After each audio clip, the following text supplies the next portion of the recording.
بسم الله الرحمن الرحيم. الحمد لله رب العالمين، والصلاة والسلام على أشرف الأنبياء والمرسلين سيدنا محمد وعلى آله وصحبه وسلم أجمعين. اللهم انفعنا بما علمتنا وعلمنا علما ينفعنا وزدنا علما، والحمد لله على كل حال، ونعوذ بالله من حال أهل النار.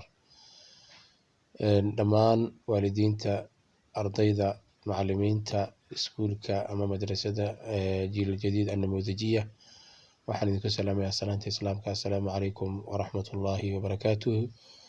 waa maalinimo salaaso ah, bisha ramadaanna ay ku beegan tahay 5 bisha 8 1440 oo ku beegan miilaadiyada 27 bisha 4 2020.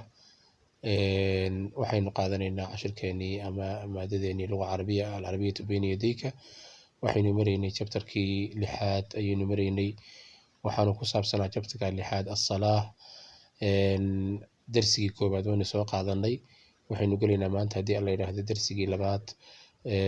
darsigaasi haddii alla yidhaahdo hordhaciisa waxaynu ka fahmaynaa in loo safri karo maka iyo madiina, labada xaranba, si loogu soo tukado.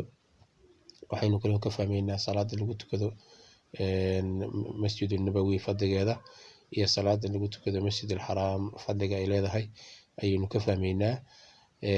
waxaa sheekaysanaya ninka la yidhaahdo saalax iyo cisaam. saalax wuxuu yidhi assalaamu calaykum, cisaam wuxuu yidhi wacalaykum assalaam. cisaam wuxuu yidhi anaa musaafirun, waxaan u safrayaa ilaa makata, magaalada maka ayaan tegayaa. ilaa ayna anta musaafirun, adiguna xageebaad u safraysaa? saalax wuxuu ku jawaabay anaa musaafirun, anigu waxaan u safrayaa ila almadiinati, magaalada madiina ayaan u safrayaa. saalax wuxuu yidhi limaada anta musaafirun ilaa maka, waar maka maxaad ugu safraysaa ood ka doonaysaa ood ka soo qabanaysaa? cisaam wuxuu yidhi lisalaati, saan ugu soo tukado fi lmasjid alxaraam, masaajidka xurmada leh kacbada leh, si aan ugu soo tukado ayaan halkaa u tegayaa. cisaam wuxuu yidhi walimaada anta musaafirun ila lmadiina, aduu madiina maxaad ugu safraysaa ood u tegaysaa? saalax wuxuu yidhi lisalaati, si aan ugu soo tukado fi lmasjid annabawi, masaajidka nabiga ayaan halkaa u tegayaa. saalax wuxuu yidhi ayna tusalli, xageebaad ku tukanaysaa aljumcata, salaada jumcaha? cisaam wuxuu ku jawaabay fi lmasjid alxaraam, waxaan ku tukanayaa insha allah haddii alla yidhaahdo fi lmasjid alxaraami, waxaan ku tukanayaa masaajidka xurmada leh oo kacbada ah insha allah haddii alla yidhaahdo.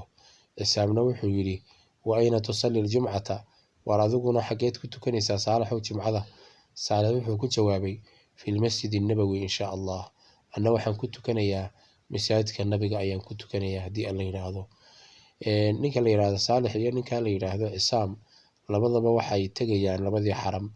midba nina wuxuu tegayaa magaalada madiina, nina wuxuu tegayaa magaalada maka, si labadaba ay labada xarameyn masjidulnabawi iyo masjidulxaraam ay uga soo tukadaan. masaajidka masjidulxaraam salka salaadee lagu tukadaa waxay u dhigantaa 100,000 oo salaadood ayay u dhigantaa, halka masaajidka nabiga oo lagu tukadana halkii salaadood waxay u dhigantaa 1000 salaadood ayay u dhigantaa. marka wuxuu nabigu leeyahay calayhi salaatu wasalaam laa tashudu rixaal ilaa ilaa 3 masaajid, masjid alxaraam wa masjid alaqsa wa masjidii haada. 3 masaajid ayuunbaa loo safri karaayoo salaad laga aadi karaa. masaajidka xurmada leh oo kacbada ah iyo masjidkaygan masjidnabawiga ah iyo masaajidka aqsa.